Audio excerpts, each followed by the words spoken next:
ఏ వస్తువైనా కుళ్ళిపోకుండా ఉంచాలంటే ఒక ఫ్రిడ్జ్ని తయారు చేసుకుంటాం కదండి, డీప్ ఫ్రిడ్జ్. అందులో కాయగూరలు పెట్టుకుంటాం, ఆకుకూరలు పెట్టుకుంటాం, స్వీట్లు పెట్టుకుంటాం. అన్నీ ఏవి కుళ్ళిపోవండి. చేపలు కానీ మాంసం కానీ కుళ్ళిపోవండి. డోర్ వేసేసాం అనుకోండి, లైట్ ఆరిపోద్ది. చీకటిలో చల్లని వాతావరణంలో వస్తువు భద్రపరచబడుతుంది. డోరు తీయగా లైట్ ఎందుకు వెలుగుతుందంటే మీకు కనబడడానికి ఎక్కడేం పెట్టుకున్నారు అని.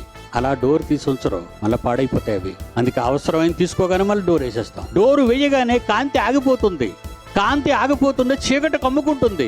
చీకటి కమ్ముకోగానే లోనున్న చల్లదనం పెరిగిపోతూ ఉంటుంది. ఒక్కసారి మనం ప్రకృతి ప్రారంభానికి వెళదామండి. ఆదికాండం 1వ అధ్యాయం 1వ వచనం.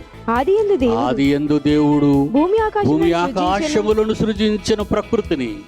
భూమి నిరాకారంగా ఏంటో, ఎక్కడుందో, ఎలా ఉందో ఎవరికి తెలీదు. శూన్యముగా ఉంది.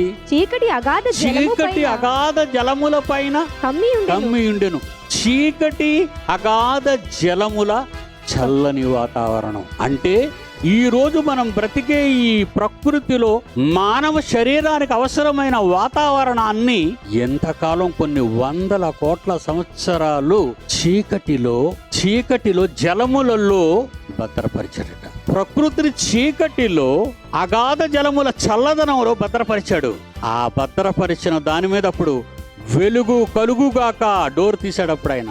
ఫ్రిడ్జ్ను మీరు మనసులో పెట్టుకోండి. సూర్యుడు కలుగుగాక, చంద్రుడు కలుగుగాక, నక్షత్రములు కలుగుగాక, భూమి కలుగుగాక, భూమి మీద విత్తనములు చెట్లు కలుగుగాక.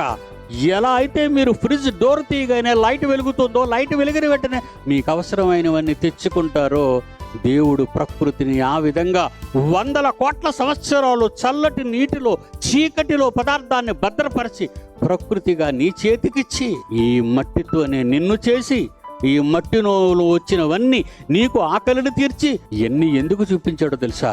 మరో లోకానికి మనం వెళ్లే ముందు ఈ లోకంలో ఉన్నప్పుడు నీకు ఏ లోటు లేకుండా ఆయన కొరకు పని చెయ్యాలని ఇదంతా చేశాడండి.